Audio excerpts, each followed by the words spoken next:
Kilas balik pada kejadian malam itu, yaitu saat Max melempari mobil Deb dengan marah sambil menangis. Pada saat itu, Deb yang baru saja selesai bermain basket bersama teman-temannya tentu saja bingung, sekaligus kaget saat melihat mobilnya penuh dengan berbagai jenis makanan yang sudah bercampur di atas mobilnya. Saat Max menjelaskan bahwa itu adalah pesanan dari seseorang dengan alamat palsu yang menyebabkannya harus ganti rugi sebanyak $10. Dia menyangkalnya bahwa dialah yang telah melakukannya. Namun, melihat Max yang menangis dan mengatakan bahwa dia melakukan pekerjaannya untuk membantu membiayai neneknya di kampung, Deb hanya bisa diam. Karena mungkin Deb sebenarnya tahu siapa yang melakukannya, dan semuanya tentu saja berhubungan dengan grup yang dia dan teman-temannya buat. Bahkan sampai Max pergi, Deb hanya bisa diam merasa bersalah. Malam itu, ayahnya Max bertanya mengapa ia pulang malam dalam keadaan basah kuyup. Max menjelaskan bahwa selama ini dia bekerja demi membiayai neneknya yang sakit di kampung dan mengumpulkan uang untuk mengunjungi makam ibunya di Jepang. Ayahnya yang prihatin tentu saja menawarkan untuk memberinya uang dan meminta Max untuk berhenti bekerja karena dapat mengganggu belajarnya.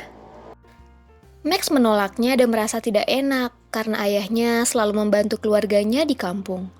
Namun ayahnya sekali lagi mengatakan bahwa ayahnya meminta Max datang kemari karena semata-mata ingin mengenal Max dan ingin menjadi ayah yang baik untuk Max. Ibu tiri Max yang mendengarnya tentu saja merasa tidak senang dengan hal itu dan menganggap itu terlalu berlebihan karena mempercayai keluarga Max di kampungnya begitu saja. Dia khawatir itu adalah suatu kebohongan dan mereka menggunakan Max untuk mendapatkan uang. Namun seorang ayah mana mungkin membiarkan anaknya terluka. Tak lama, ibu tiri Max mendatanginya yang tengah memandang sebuah foto.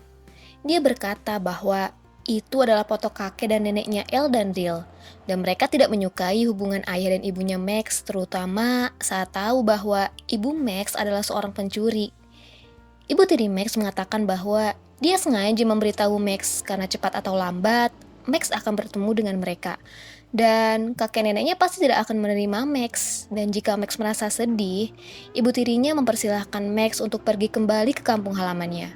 Max yang sedih hanya bisa diam menahan tangisnya. Seperti biasa, Max yang sedih selalu menuliskan curhatannya pada seseorang yang dia panggil Babu. Namun anehnya, Max tidak pernah mengirimkan email itu. Dia hanya menuliskan dan menyimpannya di drive email. Besoknya, Deb yang merasa bersalah pada Max hanya bisa memandangnya dari kejauhan. Begitupun dengan teman-temannya yang menganggap bahwa tindakan mereka terakhir kali begitu berlebihan. Jadi Deb berencana meminta maaf dan membayar total pesanan malam itu. Namun, baru beberapa langkah, dia mendapat pesan suara berisi suara Max yang marah-marah mengatakan Deb adalah brengsek. Tidak ada yang mencintainya. Bahkan ibunya saja tidak memperdulikannya. Ternyata saat makan, Naih tak sengaja merekam suara Max yang marah-marah dan pesan suaranya tersebar satu sekolah. Deb yang marah tentu saja berbalik pergi meninggalkan kantin. Setelah itu, seorang gadis bernama Aime datang dan menyiramkan minumannya ke arah Max dengan emosi. Disusul teman-teman lain yang melempari Max dan teman-temannya dengan berbagai jenis makanan. Scene berpindah saat Deb tengah menemani kakaknya di rumah sakit. Dia bercerita, Max memberitahu semua orang hubungan dirinya dan ibunya yang buruk.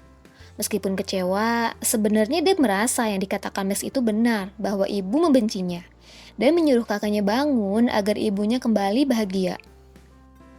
Besoknya di sekolah, Max dan Deb tak sengaja bertabrakan. Deb memungut sesuatu yang keluar dari tas Max yang ternyata berisi BH. OMG, Deb dengan nakalnya malah mengambil dan mengacung-acungkan BH itu sambil mengejek Max. Alhasil, mereka kejar-kejaran sambil menenteng BH Max. Namun, tindakan mereka diketahui beberapa guru yang saat itu tengah lewat dan mereka berdua dibawa ke ruangan guru untuk dihukum. Di ruangan guru, Max dihukum, namun Max dan Deb menolak jika harus memanggil kedua orang tua mereka ke sekolah. Akhirnya, guru memberikan hukuman lain, yaitu mereka harus membuat proyek bersama tentang anti pembulian. Intinya, mereka itu harus menyadarkan tentang bahaya pembulian di sekolah dan harus menghentikannya karena banyak siswa yang pindah sekolah karena hal itu. Max dan Deb terpaksa menyetujuinya. Deb dan gengnya tengah istirahat latihan untuk kejuaraan basket sebentar lagi. Lee bertanya, mengapa Deb membiarkan Max datang ke rumah Deb untuk mengerjakan tugas proyek? Deb menjawab, karena rumah adalah daerah kekuasaannya. Lalu Tob menggodanya, apakah Deb akan menciumnya lagi, seperti yang dilakukan mereka terakhir kali di lorong kelas? Tentu saja hal itu dibantah oleh Deb. Tak lama, datang musuh mereka yang tahun lalu memenangkan pertandingan basket.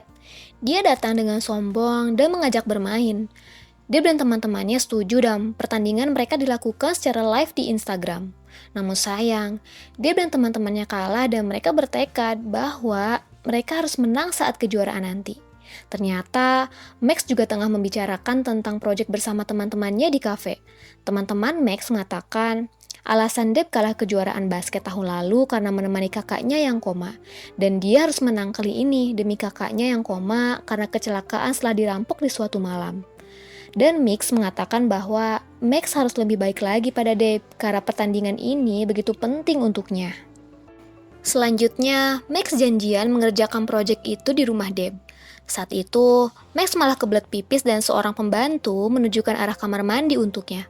Namun Max malah masuk ke sebuah kamar dan sebuah pintu tiba-tiba saja terbuka. Nampak Deb yang baru saja keluar setelah selesai mandi. Tubuhnya yang manly, basah dan seksi tentu saja membuat Max terdiam sejenak memandang Deb.